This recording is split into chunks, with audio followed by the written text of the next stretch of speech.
Y algo.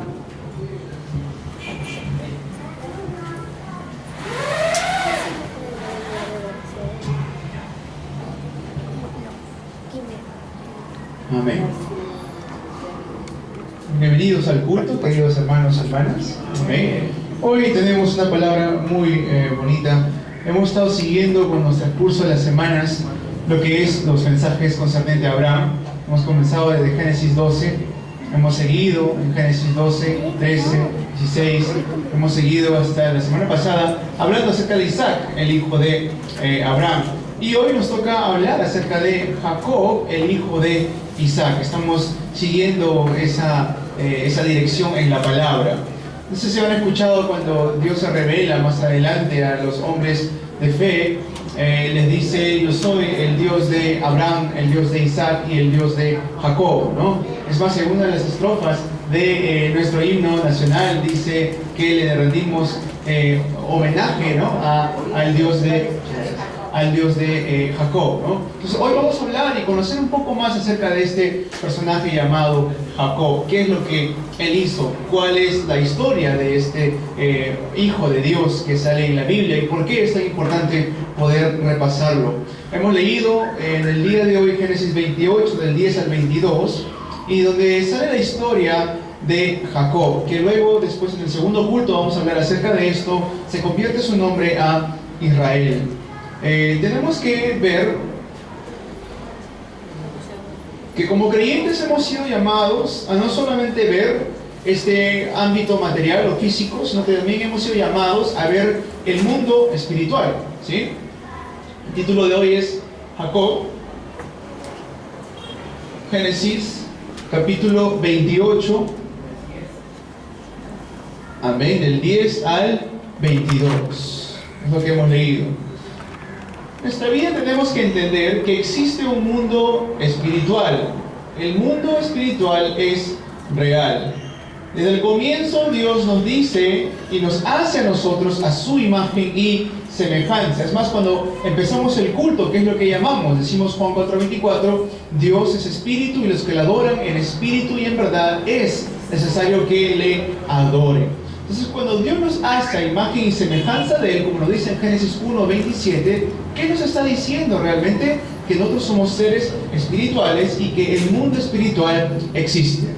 Si bien es cierto, esto es algo que ni siquiera los no creyentes pueden negar. Le pueden poner ellos sus propias explicaciones, ¿no? Le pueden poner ellos, decir que son reptilianos, que vienen de otro planeta, que son alienígenas, que son demonios, que son muchas cosas. Sin embargo, el mundo espiritual existe. Dentro de esto, el día de hoy vamos a ver la vida de Jacob y cómo Jacob, al igual que nosotros, al principio quizás no se daba mucha cuenta de lo que era el mundo espiritual. Tenemos que entender correctamente el mundo espiritual. Si no, no importa qué tanto progresemos nosotros en el mundo, si no conocemos el ámbito espiritual, de nada va a servir. Les doy dos ejemplos. Steve Jobs, el creador de los celulares de Apple, ¿no? La manzanita que tienen, sí, que son, por cierto, bastante caros esos celulares. Les digo, el iPhone 10 que le dicen X está como $1000 para arriba, ¿no? Son personas que han revolucionado la tecnología. Todo el mundo el día de hoy tiene un celular. No hay nadie que no tenga un celular, smartphone que le dicen, ¿no? Estas personas cambiaron el mundo. Bill Gates, el creador de Microsoft, el que inventó las computadoras, también ha cambiado el mundo entero. Sin embargo, estas personas no fueron llenas del Espíritu Santo, fueron llenas del diablo.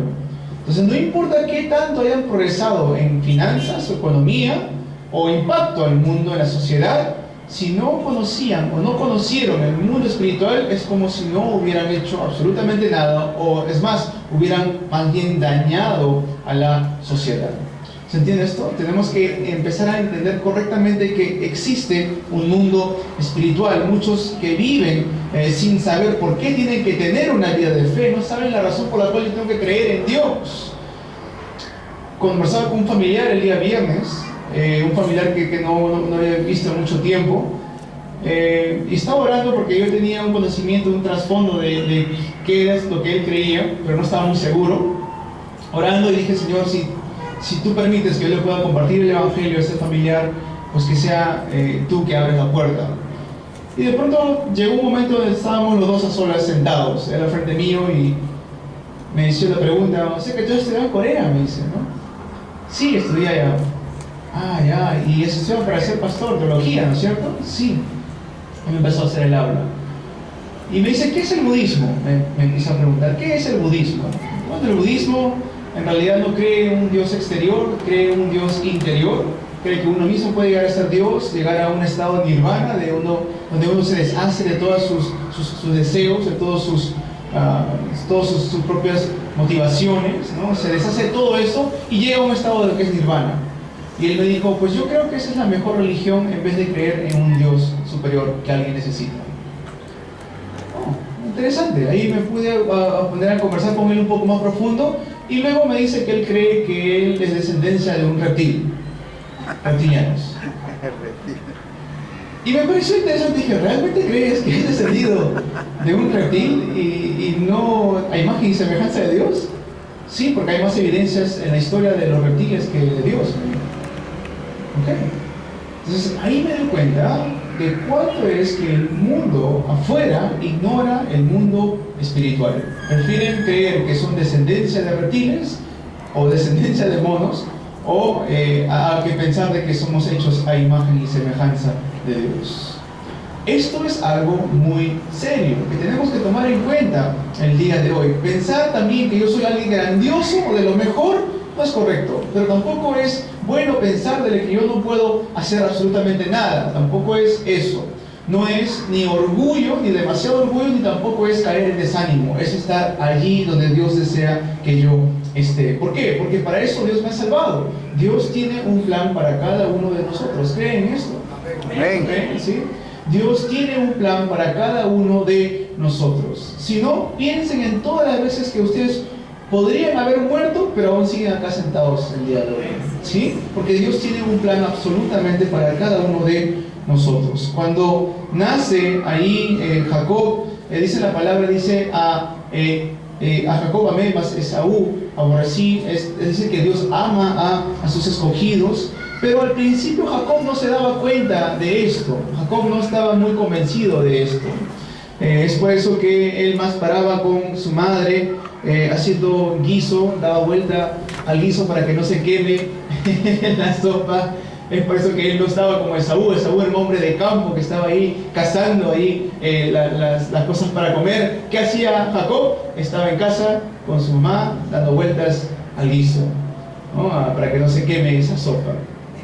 Jacob recibió la bendición de su padre hasta con engaños, y es más, cuando un día regresa Esaú de cazar, le pide una sopa, un plato de guiso a su hermano Jacob que estaba cocinando, y tanto era que Esaú menospreciaba su primogenitura que se lo vende por un plato de guiso, ¿no? Ahí mismo la Biblia lo dice. Jacob le dice, véndeme tu primogenitura. Y ok, está bien, te lo vendo. ¿Por qué? Porque lo despreciaba, no entendía. ¿Qué es la primogenitura? Es la preeminencia. ¿Okay? ¿Por qué? Porque él fue el primero que nació, fue Esaú. Después, para poder recibir la bendición de su padre Isaac, ¿qué hace Jacob? Engaños, ¿no? Obedeciendo la voz de su madre, pero con engaños es que él recibe la bendición de su padre Isaac. Entonces podemos ver que Jacob vivía constantemente engañado, o no estaba entendiendo algo completamente desde un principio. Pero aún así, ¿por qué Dios permitió que Jacob vaya en ese camino de sufrimiento? ¿Por qué Dios permite eso en la vida de un creyente? ¿Se han preguntado eso alguna vez? Señor, yo que estoy aquí en la iglesia, yo que vengo a adorarte, yo que vengo aquí a dar el culto, ¿por qué permites que venga sufrimiento a mi vida hasta el día de hoy? ¿Se han preguntado eso alguna vez? Sinceramente, ¿no? Yo alguna vez sí me he preguntado eso. Señor, ¿por qué aún haciendo tu voluntad viene el sufrimiento a mi vida? Entonces, dentro de esto tenemos que ver que hay engaños que el diablo pone, pero si tan solo nosotros, en el nombre de Jesucristo, podemos preguntarnos y decirle al Señor, Señor, permite que yo pueda hacer tu voluntad, Dios va a respaldar esa respuesta, esa pregunta. ¿Amén? Dios responderá a la pregunta más simple que nos hagamos hoy. Dios, ayúdanos a conocer tu deseo. Si sabemos que hay un mundo espiritual, entonces tenemos que saber que hay una solución espiritual a los problemas espirituales que existen en el mundo. Esta solución espiritual no hay otro nombre más que Jesucristo, el Hijo del Dios viviente. Entonces, dentro de esto tenemos que nosotros aferrarnos y empezar a buscar cuál es la voluntad de Dios. Vamos a ver el desarrollo del mensaje. Punto número 1. En Génesis 28, 14, Dios le revela el plan absoluto que tenía para Jacob. Le dice lo siguiente. Además, si tienen, lo leen juntamente conmigo. Génesis 28, 14 dice: será tu descendencia como el polvo de la tierra, y te extenderás al occidente, al oriente, al norte y al sur, y todas las familias de la tierra serán benditas en ti y en tu simiente. Ahí Dios le está revelando cuál es el plan que Dios tenía preparado para Jacob. Y lo cierto de esto es que Dios también nos ha revelado su plan a nosotros, ¿o no es así? Dios nos ha revelado su plan a nosotros. Pero muchas veces nosotros, porque queremos ignorar que existe una realidad espiritual, no gozamos de la tremenda bendición de que Dios nos dice que Él nos va a bendecir y mediante nosotros serán benditas todas las naciones. Todas las naciones del mundo, dice, serán benditas mediante cada uno de nosotros. ¿Cuántos creen en esta realidad? Amén. Aferrarnos, sujetarnos a esta realidad es cuando Dios empieza a dar respuestas a nosotros. Dios tiene un plan absoluto para cada uno de nosotros. Los problemas que tengamos ahora mismo se solucionarán en el momento que nos aferramos a Cristo. ¿Cuántos creen eso? Pero pastor, tengo economía, tengo salud, problema de salud. Hay que aferrarnos a Cristo, hay que aferrarnos a la palabra de Dios. Durante las semanas se sabe, hermanos y hermanas, que hay muchas aflicciones que vienen al día a día. No hace falta que pase una semana entera, no hace falta que pase ni siquiera 2 o 3 días y ya viene algún tipo de aflicción en el mundo. Mas, sin embargo, aquellos que se aferran a la palabra, aquellos que se aferran al pacto de Cristo, van a poder vencer esos problemas. Entonces, ¿por qué? ¿Por qué Dios tiene que traer éxito a la vida del ser humano? Primero, dice que mediante ti serán benditas todas las naciones. Esto de acá es el verdadero éxito. Ahora, dentro de todo esto yo tengo que saber la razón por la cual Dios me va a dar a mí el éxito. Si yo no sé la razón por la cual Dios me tiene que dar éxito a mí, entonces no voy a poder yo entender el momento que yo reciba el éxito, porque no sé para qué lo tengo, ¿se entiende? Es como que Dios me diera, o alguien me diera a mí: no, toma la llave del carro, pero ¿qué hago con esto? Porque no sé qué hacer con el carro, no sé manejar, no sé poner primera, segunda, embriague, ponerle lo que sea, ¿no? Freno de mano, no sé nada de esto. Si Dios me va a dar a mí el éxito, me va a bendecir a mí para que mediante mí sean benditas todas las naciones, tengo que yo conocer la razón. ¿Por qué? ¿Por qué Dios me va a dar el éxito? ¿Saben por qué? Para su gran plan de salvación. Nunca nos olvidemos esto. Dios no me va a dar éxito para que yo me vea bien, o para que yo viva tranquilamente, o para que yo tenga los deseos de mi carne. Dios me da a mí el éxito para dar salvación a otros. De esto vamos a ver la otra semana acerca de José. Estamos siguiendo estos mensajes. Mas sin embargo, si uno se pone a ver un poquito lo que tuvo que pasar José. José, cuando fue puesto en la posición de gobernador de Egipto, ¿para qué fue eso? Génesis 45 dice ahí, José 45:5 dice: para preservación de vida, Dios me envió delante de ustedes. Ahí José hablando a sus hermanos. La razón por la cual Dios me va a dar el éxito, y el éxito va a venir a mi vida, no es para mi deseo personal o carnal, es para poder salvar a otros. ¿Amén? Jacob solo se preocupaba de comer, pero Dios le dice: hoy mediante ti serán benditas todas las naciones. Mi esposa siempre me está haciendo bromas, ¿no? Porque a mí me gusta, voy a ser sincero, a mí me gusta comer. Me gusta desayunar.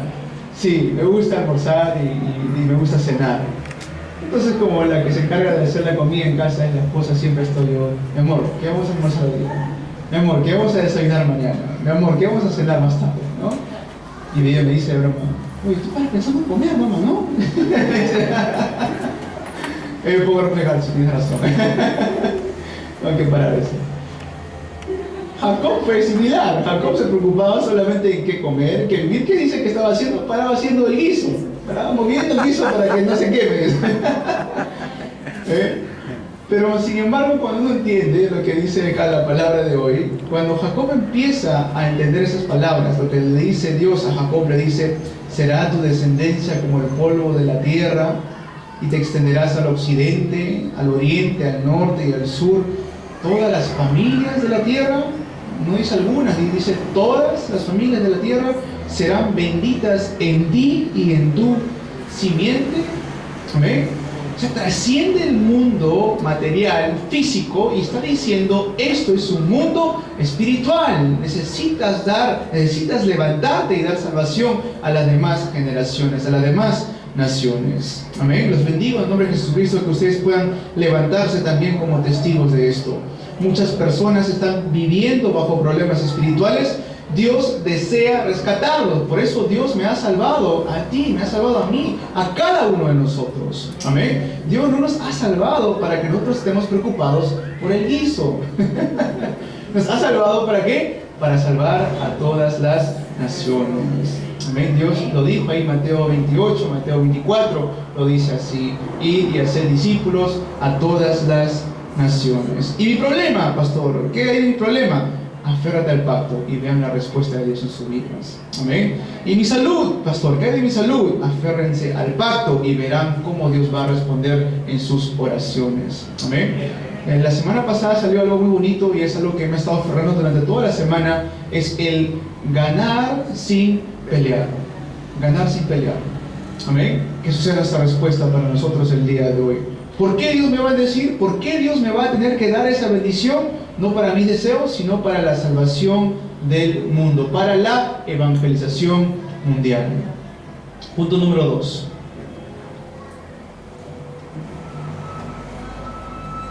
Génesis 28, del 12 al 15.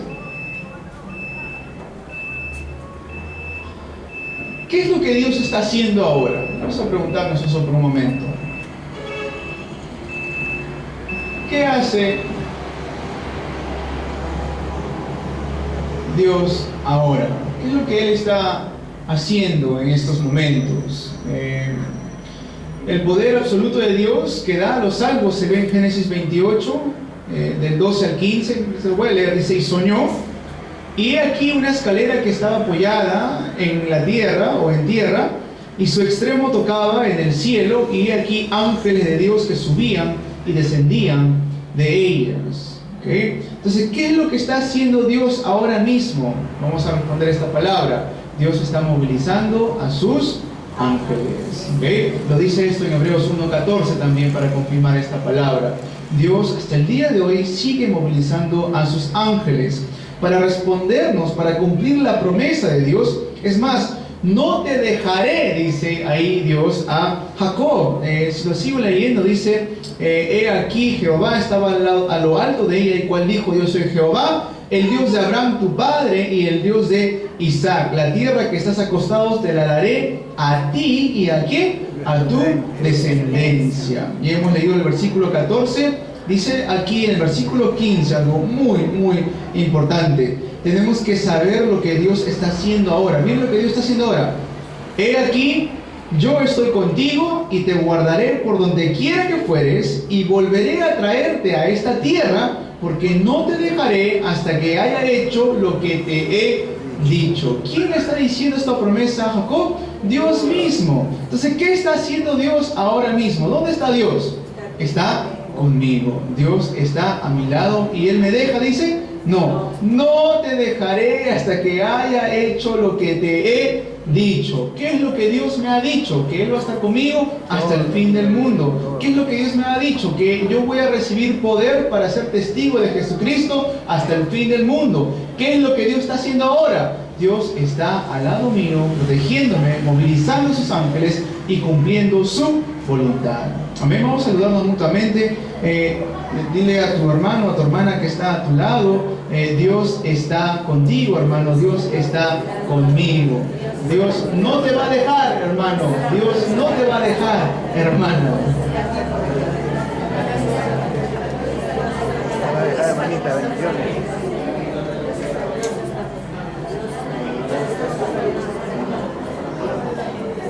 Hermano Falco, Dios no lo va a dejar.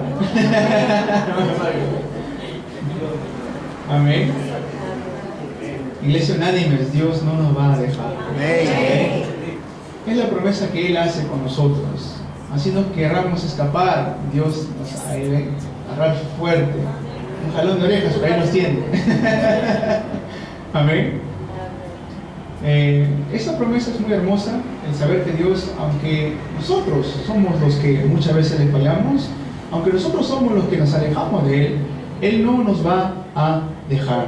Dice ahí, nos ha prometido: y te guardaré por donde quiera que fueres, y te volveré a traer a esta tierra. Amén. Esa es la promesa de Dios el día de hoy. Pero, como les vuelvo a repetir, si nosotros no conocemos esta realidad, no hay razón de orar. Si no conocemos esta realidad, no hay razón de dar el culto. Si no conocemos esta realidad, no hay razón de ni siquiera venir a la iglesia el día de hoy. Amén. Los bendigo en el nombre de Jesucristo. Que Dios abra nuestros entendimientos para poder entender la razón por la cual estamos sentados el día de hoy. Tenemos que saber qué es lo que Dios está haciendo ahora. Dios no me deja, Dios envía a sus ángeles. Hay que salvar a las personas, por eso le dice: no te dejaré, porque esta obra no es nuestra, es la obra de Dios. Cuando Dios le dice a los discípulos en Mateo 28, 18 al 20, ir y hacer discípulos a todas las naciones, en el versículo después de eso, 19, le dice: y he aquí, yo estoy con vosotros todos los días hasta el fin del mundo. La promesa de Dios se sigue cumpliendo. Amén. En el versículo 17 dice algo importante: y tuvo miedo, dice, y tuvo miedo y dijo: cuán terrible es este lugar. No es otra cosa que casa de Dios y puerta del cielo. ¿Okay? No es otra cosa que casa de Dios y puerta del cielo. Ese miedo que él tuvo no es el miedo que nosotros conocemos como un miedo de temor y queremos huir, sino es un miedo de respeto que ahí tuvo Jacob ante Dios, porque se estaba dando cuenta de algo que él no conocía. No conocía la realidad espiritual a profundo como lo estaba viendo en ese momento, que subían y descendían ángeles, que estaba Dios sentado ahí dando las bendiciones del trono, que se cumplía la voluntad de Dios donde sea que él iba. Amén. ¿Se entiende esto? Amén. Tenemos que saber cuál es esa bendición que recibe Jacob en ese momento. Cuando entendemos las cosas espirituales, tendremos verdadero respeto hacia la casa de Dios. Cuando entendemos las cosas espirituales, tendremos ese temor que tuvo, ese miedo, que tuvo ahí el remanente Jacob. Dios nos ha llamado como su iglesia, ¿para qué? Para la evangelización mundial, para salvar a esta región. Realmente sujétense a Dios, sujétense a su palabra y veremos la respuesta en nuestras vidas. Amén. Voy a ponerlo acá. No te dejaré, es la promesa de Dios. Y Dios hasta el día de hoy moviliza a sus ángeles. Punto 3. Génesis 28, del 21 al 22. Dice algo muy interesante: y si volviere en paz a casa de mi padre, dice ahí algo interesante: Jehová será mi Dios. En otras palabras, ese Jehová será mi Dios, ¿qué lo convierte a Jacob? Lo convierte en un testigo. Hechos 1:8, ¿qué dijo ahí la palabra de Dios? ¿Qué dice ahí la palabra de Dios? Y me seréis testigos, ¿no? Y me seréis testigos. Entonces, la misma bendición que se ve en el Nuevo Testamento también es para en el Antiguo Testamento, ¿ok? Dice ahí, no parece mucho, pero lo que realmente está diciendo ahí es: seré testigo de Jehová, testigo de Cristo, testigo de que Dios es mi Señor. La mayor bendición de ser un testigo, ¿saben cuál es? Que los demás ven en nosotros que Dios vive. ¿Amén? Eso es lo que significa ser un testigo. Testigo significa que los demás ven en nosotros la presencia de Dios. José, cuando estaba con Potifar, ¿quién vio a Dios en José? Potifar. José, cuando estaba con Faraón, ¿quién vio a Dios en José? El Faraón. Cuando estaba David con Goliat, ahí todos vieron la presencia del Señor. David confesó: tú vienes a mí con espada, lanza y jabalina, mas yo vengo a ti en el nombre de Jehová de los ejércitos.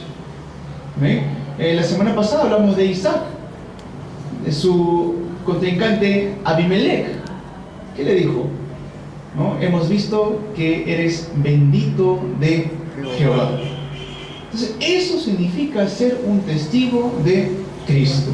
¿Amén? Que los demás puedan ver en nosotros la presencia del Señor. Dios realmente vive en esta persona. Y después en el versículo 22 dice: y esta piedra que he puesto por señal será casa de Dios, y de todo lo que me dieres, el diezmo apartaré para ti. De todo lo que el Señor me bendice, yo apartaré de eso el diezmo. Eso se refiere a lo que es el futuro. Futuro que tenemos que restablecer con las ofrendas, con los diezmos. No se olviden de una cosa: la Biblia dice: Dios ama al dador alegre. ¿Amén? Si yo siento incomodidad o tristeza al dar, pues no den, porque a Dios no le gusta ese tipo de ofrendas. Dios dice que Dios ama al dador alegre. Cuando ustedes tengan alegría al dar, den. Si no, no den. Dios no necesita dinero. ¿No te dicen amén a eso? Amén. Dios no necesita dinero. Dios ama al dador alegre. Y este tema yo sé que es un poco delicado siempre mencionarlo, incluso hasta dentro de las iglesias, como si fuera algún tipo de tabú. Y pues hoy sé que no hay un nuevo creyente, por eso lo estoy mencionando aquí en la iglesia, porque es importante que nosotros quebrantemos esto en la sociedad. En la sociedad se levanta una economía, unas finanzas de las tinieblas. Esto existe hasta el día de hoy, donde se invierte todo el dinero que nosotros gastamos. ¿Cómo vamos a pensar un poquito en esto? Por ejemplo, ¿cuánto nosotros invertimos en el mundo y cuánto nosotros invertimos en el reino de Dios? ¿Okay? Esto es un ejemplo nada más. Pasajes se lo damos a las combis, a las empresas, que muchas de esas empresas son mundanas. Alquiler, muchas de las personas que nos arrienda sus apartamentos son personas no creyentes. La comida, a quienes de nosotros, muchos cuando vamos a un restaurante, muchos de los restaurantes son no cristianos o restaurantes mundanos, ¿no es cierto? Entonces, toda esa economía que nosotros estamos usando, lo estamos invirtiendo ¿dónde? En el mundo. ¿Se entiende? Pero Dios nos da una economía también para invertir en la economía del reino de Dios. Jacob lo entendió. Jacob dijo: de todo lo que tú me vas a bendecir, te voy a dar el diezmo. ¿Okay? Entonces, ¿cómo es que nosotros quebrantamos esa economía de las tinieblas? Mediante la economía de la luz. Eso es lo que tenemos que empezar a ver. Empezar a orar, Señor, que podamos restaurar la economía de la luz para poder empezar a enviar a los misioneros, para poder empezar a levantar a los remanentes, para poder empezar a construir el RUTC, para poder tener un templo propio. Señor, que la economía de las tinieblas sean quebrantadas mediante la economía de la luz. Amén. Que podamos aferrarnos a este mensaje el día de hoy. Tengo un deseo muy grande desde algún tiempo atrás. Por ejemplo, les mencioné esto algún tiempo atrás, un seminario prestigioso, digamos, es Princeton de Estados Unidos, Nueva Jersey, o Westminster también, que está en California, en Estados Unidos. Pero no hay un seminario teológico prestigioso en Latinoamérica, o en Perú, por ese lado, ¿no?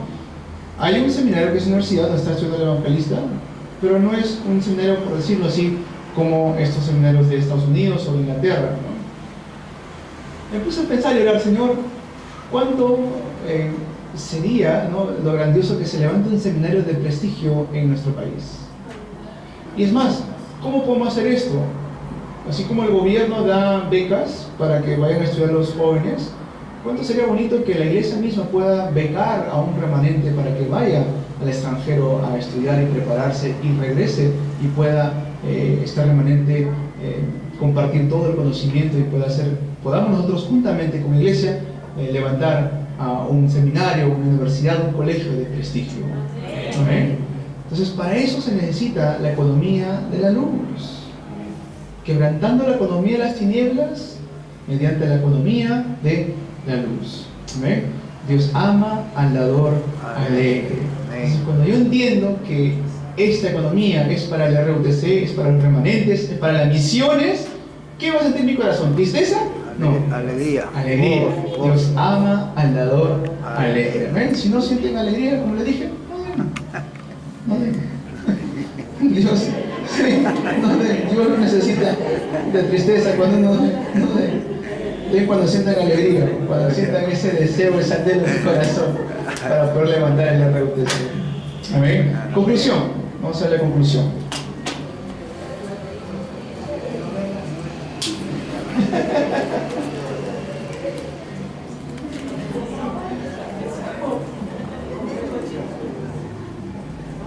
¿Cuál era la diferencia entre Jacob y Esaú? Hay una diferencia aquí, ¿sí?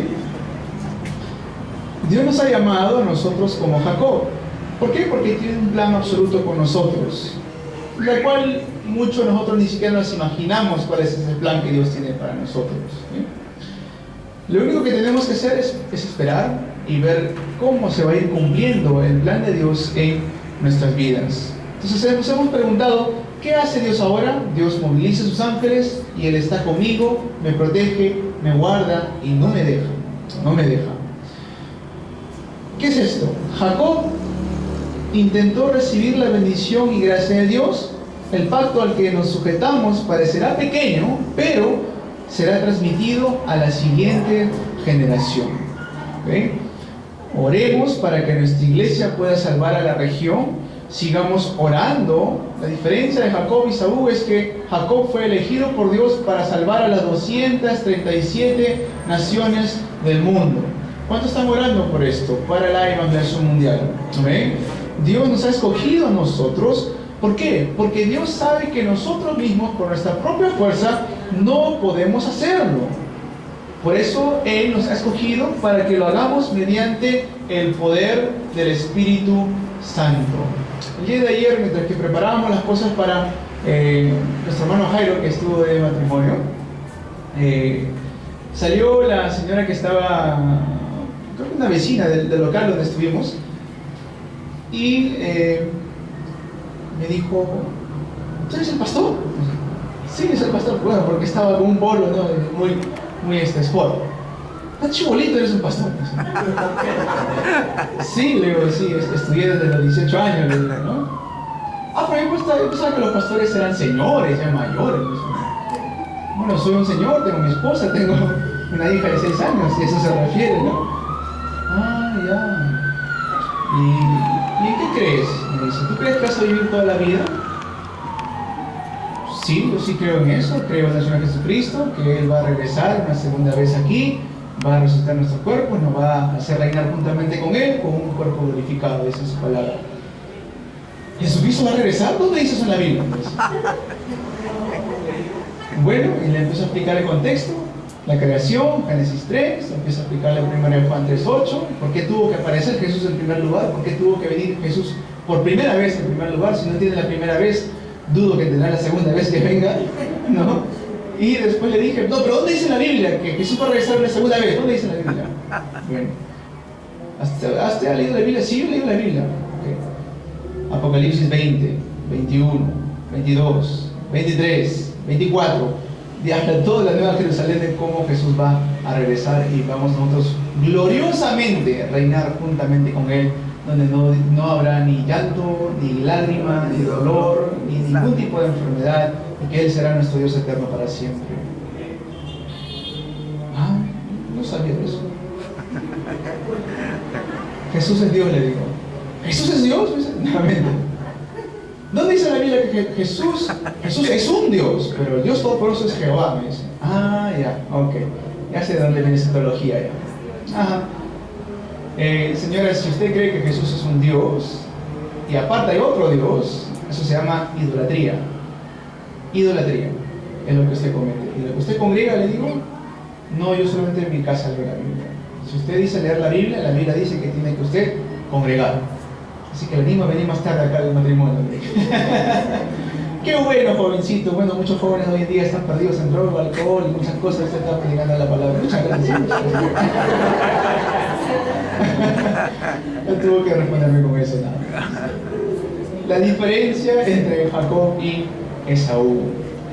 ¿Saben cuál era? De que nosotros somos escogidos por Dios. Amén. Para hacer una obra que supera nuestra imaginación. Una obra que no nos esperamos lo que Dios va a hacer mediante esta iglesia en el futuro, mediante los remanentes en el futuro. No sabemos las grandes obras que Dios va a levantar para nosotros y nuestros remanentes. Amén. Si tan solo nos aferramos al pacto el día de hoy, donde sea que yo vaya, que confesemos como Jacob: esta es la casa de Dios, estas son las puertas del cielo. En otras palabras, establezcan el reino de Dios donde sea que ustedes vayan. Amén. En sus regiones, en sus casas, en sus hogares, en sus trabajos, en sus estudios. Esta es casa de Dios y aquí están abiertas las puertas del cielo. Que se establezca el reino de Dios en la vida de cada uno de nosotros. Los bendigo en el nombre de Jesucristo. Vamos a saludarnos mutuamente, hermano, hermana, que podamos recibir la bendición de Jacob. Amén. Hermano, hermana, que podamos recibir la bendición de Jacob. Amén. Gloria a Dios.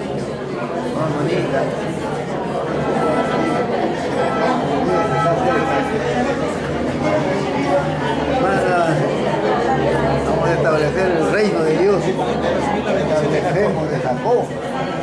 Y que nos vean como Jacob, que nos vean. Qué alegría ver a la iglesia unánimes. Amén. Vamos a orar. Padre, bueno, te agradecemos.